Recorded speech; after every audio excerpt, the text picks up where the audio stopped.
Senator Duckworth, you are recognized. Thank you, Mr. Chairman. And also, Secretary Mattis had to have this waiver as well. Mr. Hegseth, this hearing is about whether you are qualified to be Secretary of Defense. And one of the qualifications, to answer my colleague's question, is to actually win the votes of every member of this committee and to be confirmed by the United States Senate. And you need to convince us that you're worthy of that vote, because the people of the state of Illinois voted for me to be their senator so that I could cast that vote when it comes to picking who is going to be the next Secretary of Defense. This hearing now seems to be a hearing about whether or not women are qualified to serve in combat, and not about whether or not you are qualified to be Secretary of Defense. And let me just say that the American people need a SecDef who's ready to lead on day one. You are not that person. Our adversaries watch closely during times of transition, and any sense that the Department of Defense that keeps us safe is being steered by someone who's wholly unprepared for the job puts America at risk, and I am not willing to do that.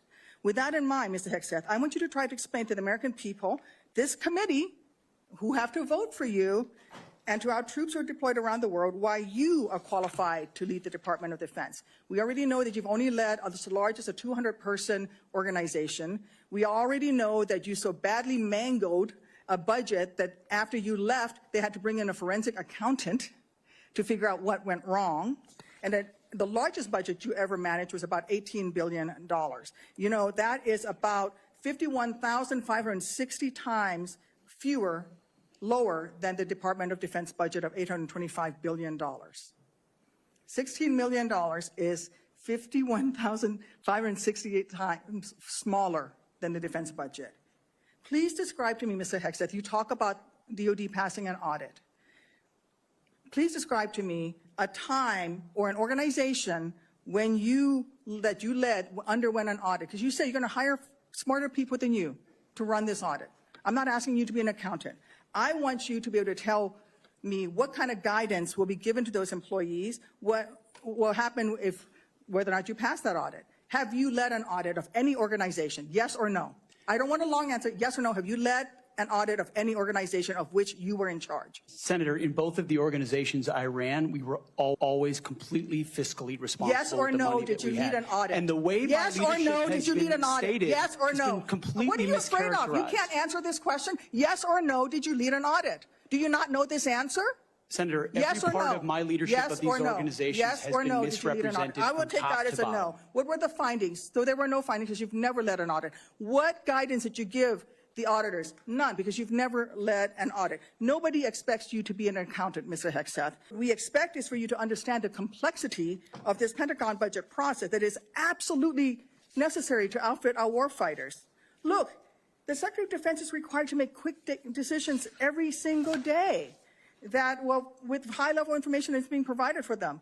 A Secretary of Defense has to have breadth and depth of knowledge. Right now, I am concerned that you have neither. Mr. Hegseth, what is the highest level of international negotiations that you have engaged in, that you've led in? Because the Secretary of Defense does lead international security negotiations. There are three main ones that the Secretary of Defense leads and signs. Can you name at least one of them?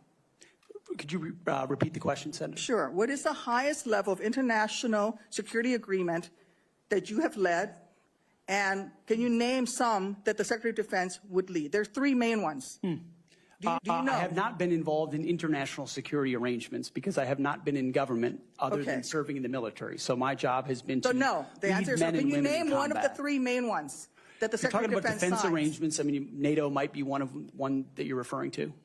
Status of Forces Agreement would be one of them. Status of Forces Agreement. I've been a part of teaching about Status of Forces Agreements. But you don't remember to Afghanistan. mention it? You're not qualified, Mr. Hegseth.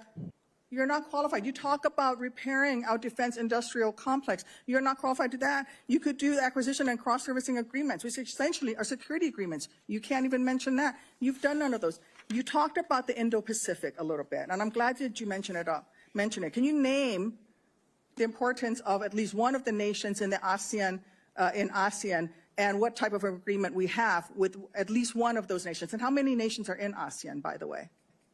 I couldn't tell you the exact amount of nations in that, but I know we have allies in South Korea and Japan and in AUKUS with Australia, and trying to work on submarines with them. Mr. Hegseth, none of those countries are in allies ASEAN. Across. None of those three countries that you've mentioned are in ASEAN. I suggest you do a little homework before you prepare for these types of negotiations. Listen, Mr. Hegseth,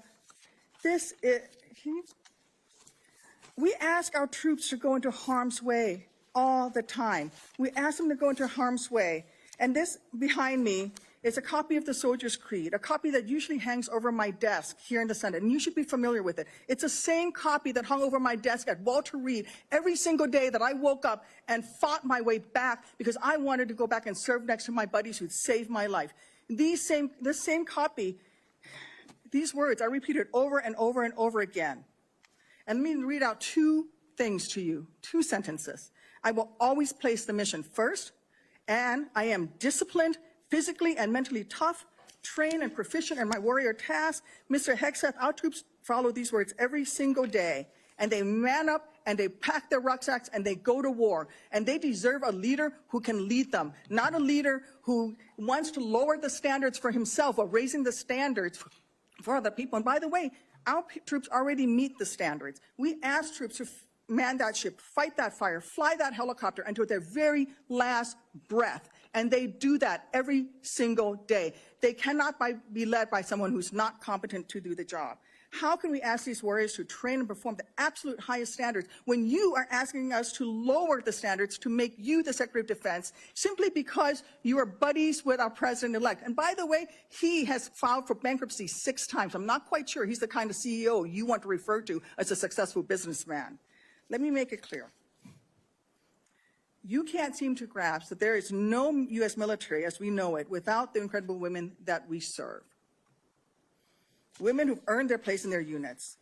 You have not earned your place as Secretary of Defense. You say you care about keeping our armed forces strong and that you like that our armed forces are meritocracy. Then let's not lower the standards for you. You, sir, are a no-go at this station.